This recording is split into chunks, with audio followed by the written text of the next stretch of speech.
Welcome to Take 5 with Tech. Today's topic is Bora-Care label changes. We've all heard about upcoming Bora-Care label changes, and today we'd like to just take a few minutes to explain the label changes that are hitting the marketplace as we speak. So let's consider why we have label changes to Bora-Care products. Well, this is all tied into registration review. Every 15 years, by law, EPA has to take a look at all pesticides, consider the safety data, look at additional new risks that might be considered, including new science.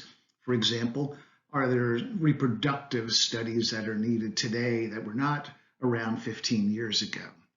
This whole process takes a long time, and the Bora-Care and all borates actually took about 9 years to complete.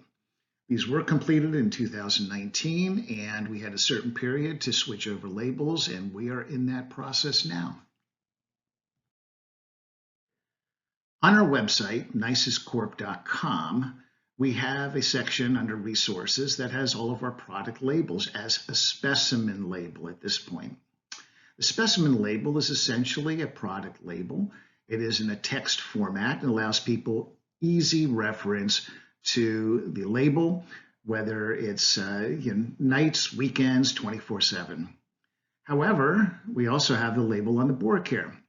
And some people notice from time to time that the labels might not match up exactly. Well, that's because the product label could be older or newer than the specimen label. So really the question is, if someone's looking at the Bora-Care label online, is it valid to use those directions for use in personal protection equipment, etc., or must they use the product label? Which is the one that has to be used by the applicator? Well, the specimen label is a really great quick resource available 24/7. The label that is affixed to the container is the label that must be followed. And we want to discourage people from using the specimen label to determine how they have to do a job. Well, now that we've clarified the difference between the specimen label and the container label, it's important to understand that some applicators might think that they can use an older version label with a newer product. And that is not the case. Whatever label accompanies the product must be followed for the application of that particular product.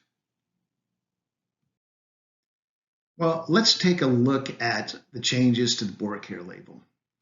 The old label has dilution rates for beetles with 3 options, and the new label has simplified it with 2 separate options for beetle dilutions. On the old label, Formosan termites were not listed as subterranean. On the new label, Formosan termites are under subterranean, which is technically correct. On the old label, there could not be standalone new construction if the base plate is less than 60% cellulose.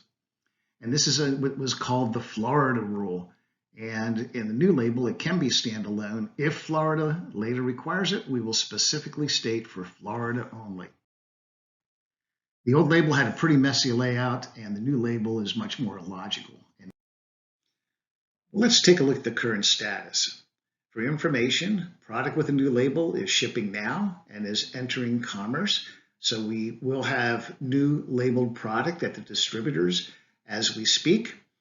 And the best way to determine whether a container has an old label or a new label is to take a look at the area underneath the warranty. The new label number is as listed on the slide here.